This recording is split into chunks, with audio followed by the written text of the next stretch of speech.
성형수술 한 번으로 끝난다고 생각하시나요? 수술이 재수술의 가능성이 제일 높죠. 제가 제일 많이 본 케이스는 16번째 수술을 하려고 온 사람이 있었는데 딱 하나만 고른다라고 하면 재수술을 권해드리고 싶어요. 안녕하세요. 리에넬 성형외과 대표원장 박상근입니다. 성형수술 한 번으로 끝난다고 생각하시나요? 저는 재수술을 전문적으로 하는 성형외과 의사로서 수많은 사례를 직접 경험을 했었는데요. 최고로 많이 했던 환자분은 아마 11번 정도 된 것 같아요. 11번이나 수술을 한 끝에 드디어 만족할 만한 결과를 얻었던 환자가 있었는데요. 오늘은 성형수술에서 잘못 알 수 있는 그런 부분들과 그리고 진실된 부분들, 그런 부분들에 대해서 좀 더 심도 있게 논의하는 시간이 되었으면 합니다. 성형외과 오셔서 가장 많이 질문하시는 거는 얼마나 아픈지, 회복은 얼마 만에 하는지, 그런 내용들이 되게 많고, 그리고 사진을 가지고 와서 이 사람처럼 될 건지, 얼마나 가능한지, 그런 것들이 제일 많은 것 같고요. 가장 많이 하는 수술은 우리나라에서는 눈 수술이라고 할 수 있어요. 그런데 잘 아셔야 될 게 나라별로 가장 많이 하는 수술이 조금씩은 차이 나거든요. 특히 미국 같은 경우에는 가장 많이 하는 수술은 지방흡입, 가슴 수술. 이거는 여자. 남자는 지방흡입, 코 수술. 한국은 어떻게 되냐면 눈 수술이에요. 지방흡입은 상당히 저 아래쪽이에요. 이게 나라별로 다르고요. 서양은 코를 높이는 수술을 안 해요. 다 높기 때문에. 그들은 코를 낮추는 수술이 메인이고요. 한국이나 동아시아 같은 경우에는 코를 높이는 수술이 주예요. 그래서 가장 잘못된 선택이라고 할 수 있는 게 미국 가서 코를 높이는 수술을 하시면 그들은 경험이 거의 없어요. 한국에서는 다 높이지만 그들은 휘고 높고 매부리 있는 코를 수술하는 게 주 메인이거든요. 그래서 마녀 코라 그래서 매부리가 굉장히 심하고 코끝이 떨어진 코, 그런 것들을 주로 하는 것들을 그들은 메인이라고 생각해요. 그렇지만 한국은 다 코를 높이는 거죠. 그리고 한국은 가슴 수술을 하게 되면 요즘은 조금 커져서 한 300, 350, 400 하는데 미국은 작으면 500, 치면 800 막 이렇거든요. 그러니까 그들이 등치가 워낙 있기 때문에, 그리고 넣는 위치나 이런 것들이 다 차이가 납니다. 그래서 한국의 스타일과 미국의 스타일은, 그리고 주로 하는 수술은 어느 정도 좀 차이가 있다라고 생각을 하셔야 돼요.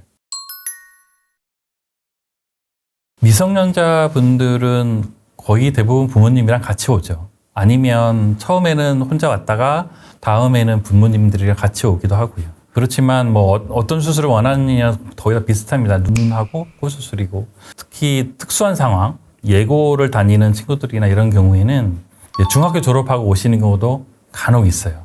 왜냐하면 주위 친구들도 다 수술을 했기 때문에. 그럴 경우에는 부모님이 이 친구가 더 성장을 해서 내 눈 수술 이후에도 성장으로 인한 변화가 있을 수 있다는 부분을 각서나 그걸 알았다는 것들을 쓰시고 나면 부모님 서명하에 아이들을 수술할 수가 있죠. 그런 경우가 아니라면 거의 대부분의 경우에는 대학교 들어가기 직전, 그 정도 나이가 돼야 성형수술을 할 수 있다라고 말씀을 드려요.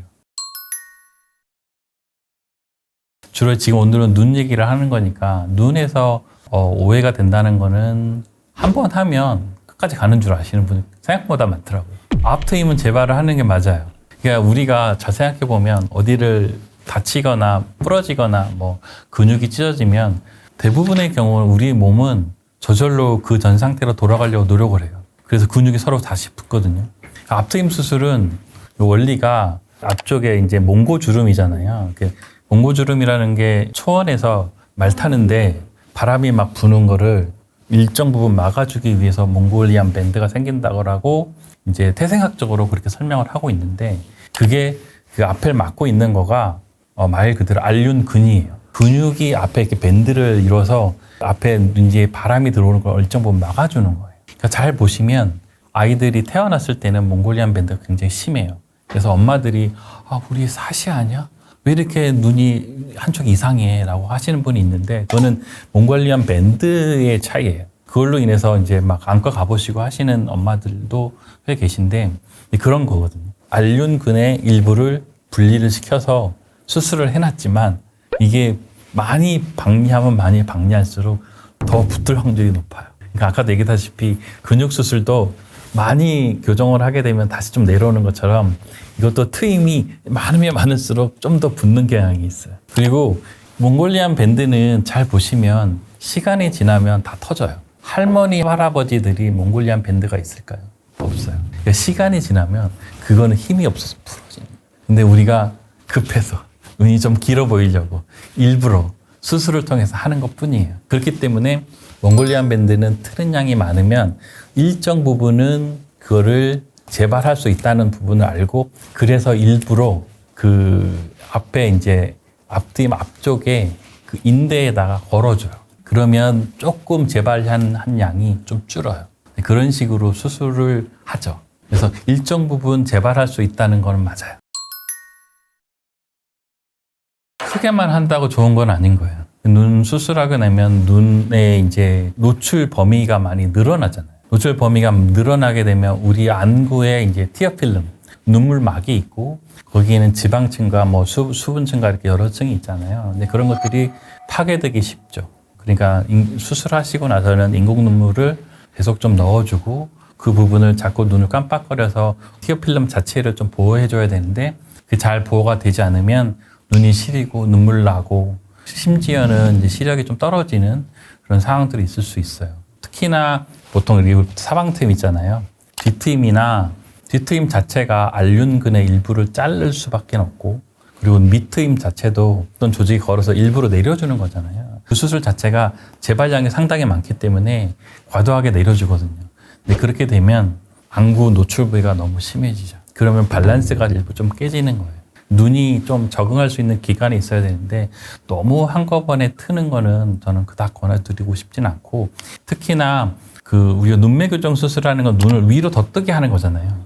눈을 더 뜨게 하면 눈 밑팀 아래로 내려주는 수술은 어떻게 보면 반대되는 수술하는 거예요. 눈을 더 뜨게 하는데 밑으로는 밑팀을 해가지고 눈을 더 못 뜨게 하는 거예요. 그러면 이게 정확성이 떨어지는 거예요. 이게 어느 정도 재발해서 올라오면 이게 더 떠져 버리는 거죠. 그러니까 이게 이쪽 뭐 교정한 양도 또 차이가 나는 데다가 이게 또 재발해서 올라오는 양에 따라서 또 달라지는 거죠. 그렇기 때문에 그런 변수들이 많으면 많을수록 비대칭이 생길 가능성이 높다. 그렇기 때문에 굳이 그거를 같이 할 필요도 없고 되도록이면 그 부분은 눈 건강에는 그닥 좋지 않으니 신중하게 접근했으면 좋겠다라는 생각이 있습니다. 반드시 성형수술을 해야 되는 경우는 기능적 이상이 동반된 경우에는 성형수술을 하는 것이 맞습니다.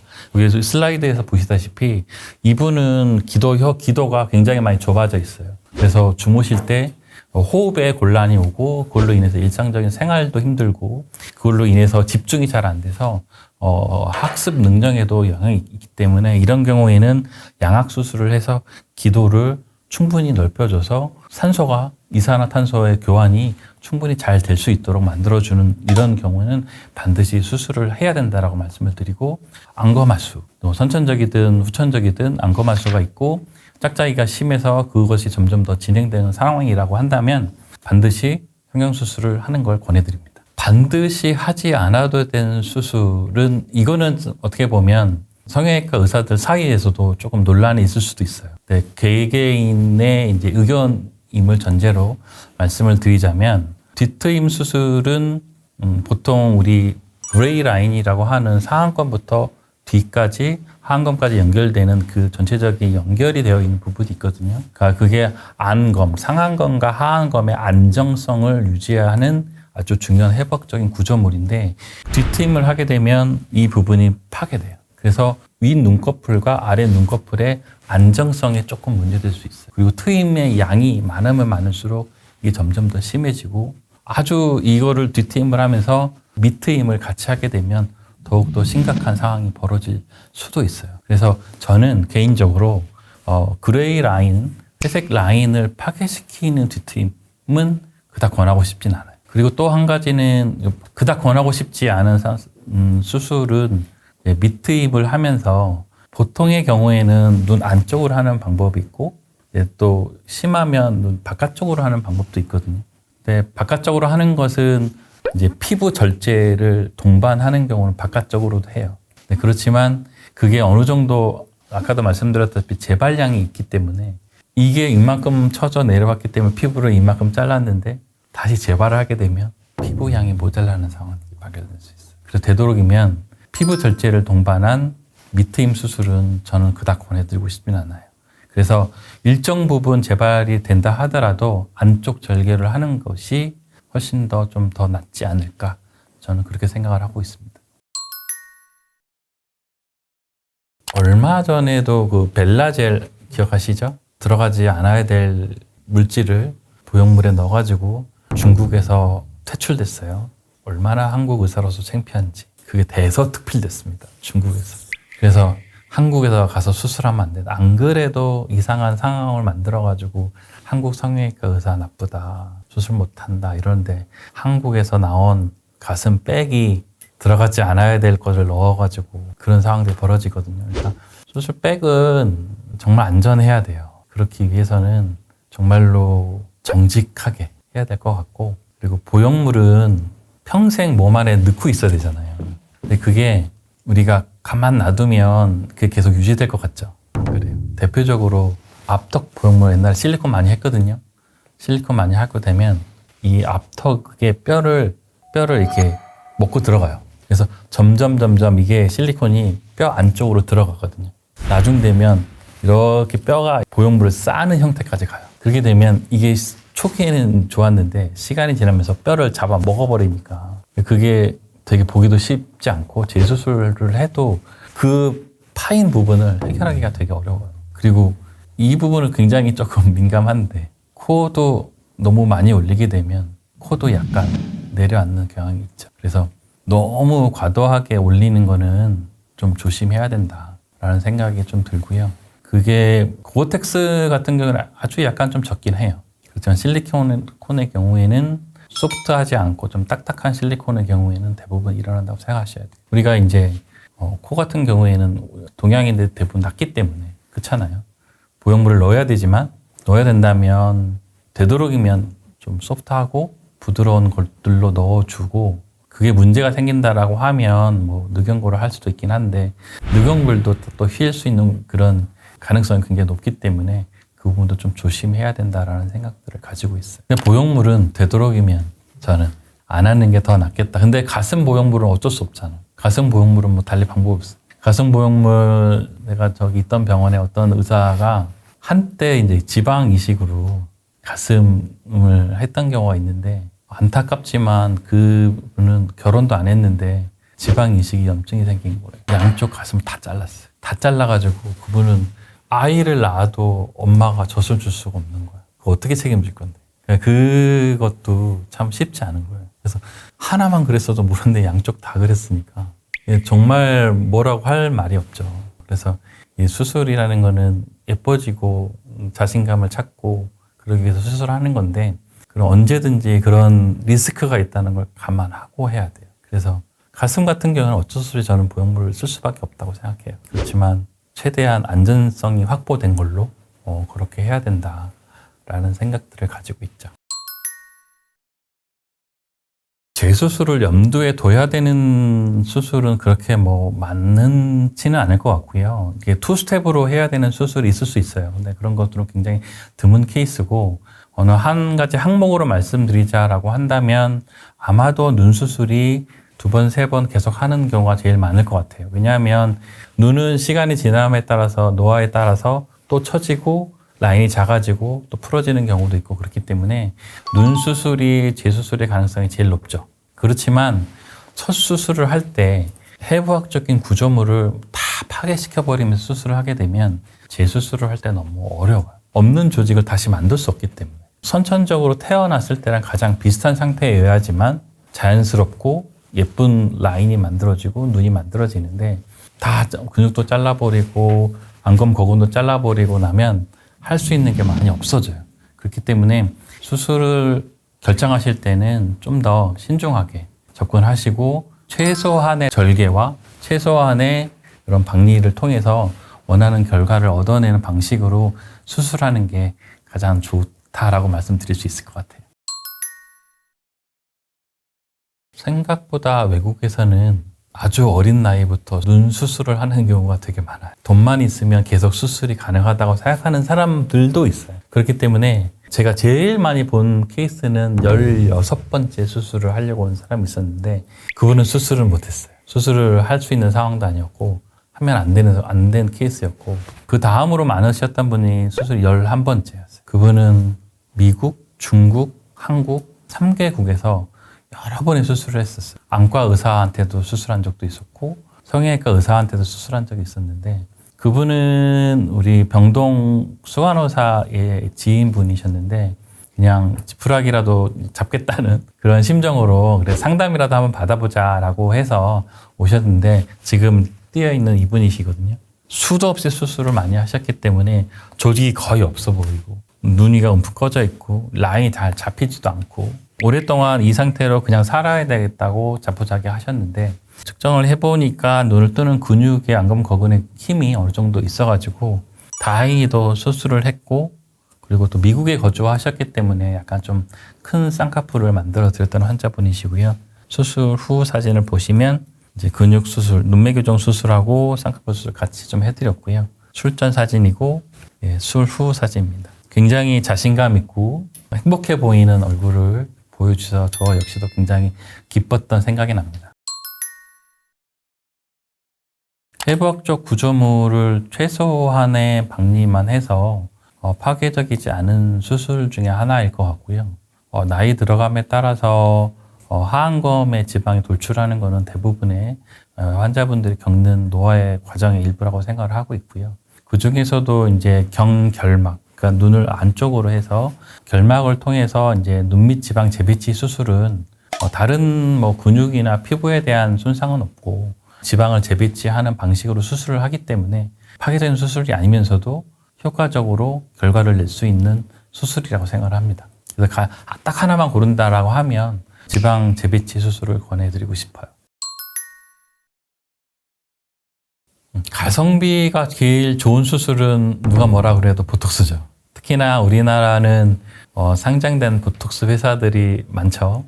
그렇기 때문에 보톡스가 아주 저가로 공급되고 있기 때문에 전 세계 어느 나라보다 싸게 보톡스를 맞을 수 있고 검증된 곳이기 때문에 저도 맞고 있고 저희 뭐 가족들도 맞추고 있고 그래서 갑 중에 이 가성비 좋은 시술은 보톡스라고 생각을 하고 있고요. 요즘에는 뭐 리쥬란도 많이 맞고 있고 그것도 굉장히 좋은 시술이라고 생각을 하고요. 수술로 말씀드릴 것 같으면 뭐 20대 같은 경우는 뭐 대표적인 쌍꺼풀 수술, 30대부터는 눈썹 거상이나 뭐 쌍꺼풀 재수술 그리고 눈빛 지방 재배치 수술 같은 거 괜찮을 것 같고요. 40대, 50대 같은 경우에는 이제 리프트를 조금씩 해도 되거든요. 그럴 경우에는 실리프트 그리고 눈을 다시 한번 손 봐주는 것도 괜찮을 것 같고요. 60대 이상에서는 아무래도 절개 리프트를 하시는 것이 가장 좋지 않을까 생각이 듭니다. 그렇지만 중간중간에 뭐 요즘에는 뭐 올세라나 써마지 같은 리프팅 레이저들 많이 있기 때문에 주기적으로 하시는 것도 좋은 방법이라고 할 수 있습니다. 공장형 성형외과라는 표현은 조금 맞지 않는 것 같고요. 좀 대형 성형외과라고 할 수 있을 것 같아요. 눈면 눈, 코면 코, 뭐 윤곽이면 윤곽. 한 가지 수술만 다 하시잖아요. 그렇지만 이제 개인 성형외과는 뭐 몇 가지 수술을 좀 특화해서 하는 경우가 있지만 전체적인 이제 하모니를 잘 구현해낼 수 있는 거는 좀 더 개인 성형외과 날 수 있을 거라고 생각을 하고 있고 좀 더 이제 근거리에서 1대1로 아주 가까운 거리에서 케어를 하고 수술을 하고 하기 때문에 그런 부분들은 좀 더 장점이 있지 않을까 그렇게 생각을 합니다. 그래도 국가가 정해준 성형외과라는 타이틀을 가진 전문의들은 성형외과 전문의들 밖에 없잖아요. 지금은 한 3,000명 정도 되는 걸로. 그런데 생각해 보세요. 눈은 안과, 코는 이비인후과, 턱은 치과, 뭐 이런 식으로 가슴은 외과 이런 식으로 해서 타과 전문의 선생님들은 성형외과보다 훨씬 더 많거든요. 그러니까 그분들이 다 모여가지고 미용외과 하시기 때문에. 그러니까 저희들이 성형외과 이걸 하게 되면 많이 모여봤자 한 1,000명?